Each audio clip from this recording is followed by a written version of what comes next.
Bedingt durch den Bankrott des Genre begann F-TOS 2009 seine eigene Sci-Fi-Saga zu schreiben. Anders als die Konkurrenz verzichtet er dabei bewusst auf Vogel wie Zeitmaschinen, Lichtwesen oder anderen Müll. Diese Tatsachen führten zur Entstehung der Tunnel-Sci-Fi-Trilogie.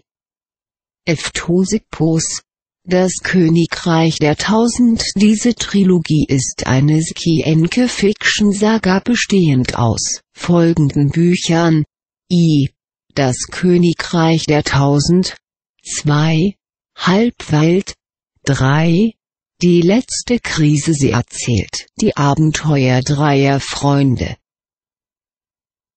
Prinz Lenlei zu Westerburg, Petschara Petcarbon und Svinenus Galaktik. Die Geschichte spielt 213, 216 und 219 NET Medianzeit im Königreich der Tausend. Jedes Buch besteht aus den Abenteuern der Kinder innerhalb einer futuristischen Sci-Fi-Welt der Alten. Dies ist der Grund, warum jedes Buch als Jugend- und Erwachsenenausgabe erscheint.